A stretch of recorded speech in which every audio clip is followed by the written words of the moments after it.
Bonjour à tous et bienvenue pour cette analyse de la première véritable bande-annonce d'Indestructible numéro 2.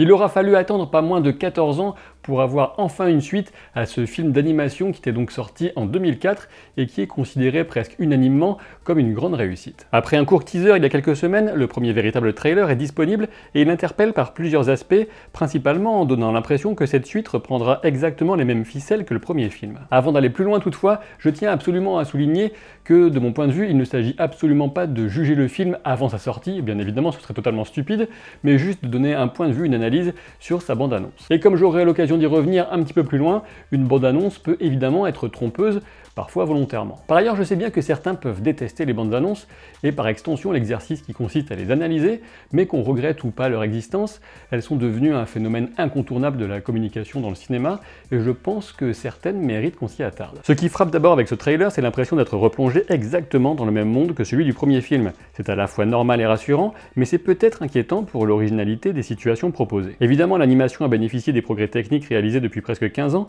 et c'est surtout au niveau de la définition des textures que c'est le plus impressionnant. Regardez la finesse avec laquelle sont rendus les tissus, les cheveux ou encore la couverture de ce livre. Edna Mode serait d'accord pour dire que c'est vraiment du bel ouvrage. D'ailleurs, saviez-vous que c'est Brad Bird en personne qui fait la voix originale du personnage, Brad Bird qu'on retrouve en scénariste et réalisateur de cette suite dans l'univers qu'il avait lui-même imaginé. Et on retrouve cet univers au design rétro-futuriste avec ce style années 50-60 associé à certaines technologies plus évoluées que celles de notre époque. De mon point de vue, ce style porte la réminiscence de certains films de la grande époque des James Bond de Sean Connery par exemple. On retrouve aussi chacun des personnages marquants avec Helen et Bob Parr, Monsieur Indestructible et Elastigirl, leurs enfants Violette, Dash, Jack et enfin Lucius Best alias Frozone. C'est un peu comme si on n'avait jamais quitté la petite famille et c'est exactement l'impression voulue puisque cette suite reprendra juste à la fin du premier film. Et du coup une première interrogation se pose à nous, s'agit-il là d'une occasion manquée de n'avoir pratiqué aucun saut dans le temps pour cette suite? Et oui, 14 ans après, le public avait peut-être envie de voir l'évolution de Violette et Dash en adolescents ou même en jeunes adultes, ou encore les pouvoirs de Jack mieux contrôlés. Évidemment, il n'y a pas de bonne ou de mauvaise réponse à cette question,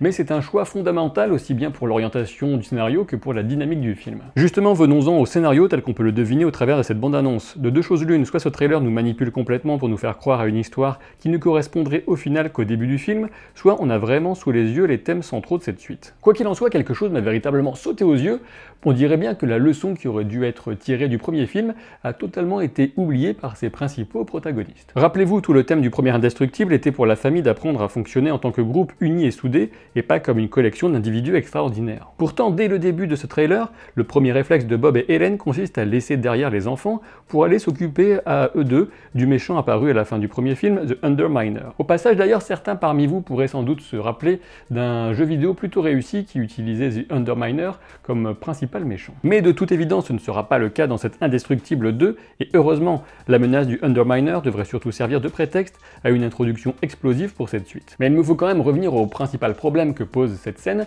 à savoir les personnages qui reviennent à leur comportement du premier film, comme si tout le déroulement de celui-ci ne leur avait rien enseigné, et c'est d'autant plus problématique que cela s'applique à tout le reste du trailer. En effet, ce qui compose la quasi-totalité de ce trailer, c'est l'idée de la femme active et de l'homme à la maison, mais cela pose un double problème pour le film. Le premier souci, c'est qu'il s'agit d'un copier-coller inversé de la situation du premier film, dans lequel Bob partait en mission en laissant Helen galérer avec les contraintes domestiques et familiales. Le second problème, c'est que le thème de l'échange des genres n'a maintenant plus rien de nouveau dans notre société et encore moins au cinéma. Alors oui, au passage, je sais bien que dans la réalité des faits du quotidien, la répartition des tâches reste souvent bien trop favorable aux hommes par rapport aux femmes, mais le moins qu'on puisse dire, c'est quand même que ce sujet a été battu et rebattu. Pour le moment, en tout cas, ce trailer nous donne l'impression qu'on a repris la formule du premier film et qu'on a simplement inversé les rôles. Comme dans le premier film, les personnages reçoivent une invitation alléchante, mais qui risque de s'avérer douteuse. Helen part en mission, vit la vie de héros, renoue avec l'indépendance et l'appréciation des fans, alors que Bob galère avec les devoirs de Dash,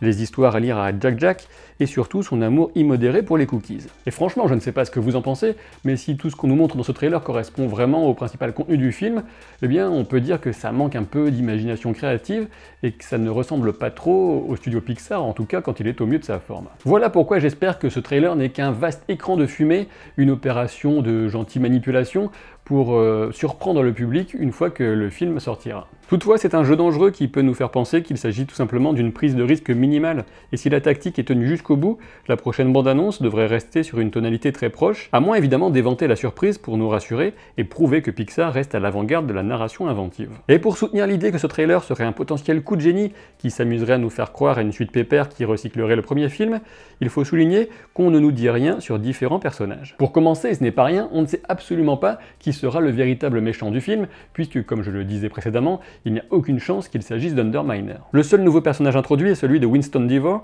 un magnat de l'industrie avec DevTech. Winston Deavor aura la voix de Bob Odenkirk, que tout le monde connaît en tant que Saul Goodman de Breaking Bad et Better Call Saul. Et ce personnage devrait aussi avoir une sœur, Evelyn Deavor, qu'on aperçoit peut-être au pied de l'avion sur ce plan. Le plus intéressant avec ces personnages, c'est le jeu de mots sur leur nom en anglais, avec le mot Endeavor. D'un côté, on a Winston Deavor qui donne effort de gagnant, et de l'autre, Evelyn Deavor qui donnerait effort maléfique. Et du coup, le, là ou les méchants, ça pourrait être elle ou lui ou les deux tout simplement. On sait aussi qu'il y aurait un nouveau personnage, Void, qui sera une fan d'Elastigirl, ayant des pouvoirs de déplacement des objets par des sortes de portails. Et le seul véritable impact du scénario du premier film qu'on ressent dans ce trailer, c'est la situation des super-héros. En effet, Hélène rappelle au cours du repas qu'ils sont toujours interdits par la loi, mais on devine qu'une campagne sera menée pour leur réhabilitation auprès du public pour obtenir leur autorisation à nouveau. En résumé, il faut espérer que ce trailer joue avec nos perceptions, ou nous troll même carrément, et que cette suite nous réserve plus qu'une redite des enjeux du premier film, et une série de problèmes domestiques pour Bob entrecoupés de scènes d'action pour Hélène, avec un final qui voit évidemment tout le monde se réunir pour venir porter exactement le même message que le premier volet. Le thème de l'échange des genres, traité comme dans la bande-annonce, a un air carrément dépassé, et il faut espérer que Brad Bird, qui a maintenant 60 ans, est resté suffisamment connecté aux enjeux actuels de la société pour ne pas se contenter de ce sujet déjà vu et revu. De mon côté, même si cette bande-annonce m'a rendu un peu circonspect, je reste optimiste pour le film et sa capacité à nous surprendre et à jouer avec nos attentes pour mieux nous apporter ce que nous voulions sans même le savoir. Pensez bien sûr à vous abonner à la chaîne, à laisser un pouce en l'air si le contenu vous a plu, à activer les notifications pour ne rien rater, et si ce superbe t-shirt vous a plu, vous retrouverez un lien dans la description et dans le commentaire épinglé, et vous bénéficiez de 15% de réduction avec le code POPCORN. Je vous dis à très bientôt pour de nouvelles aventures. Salut!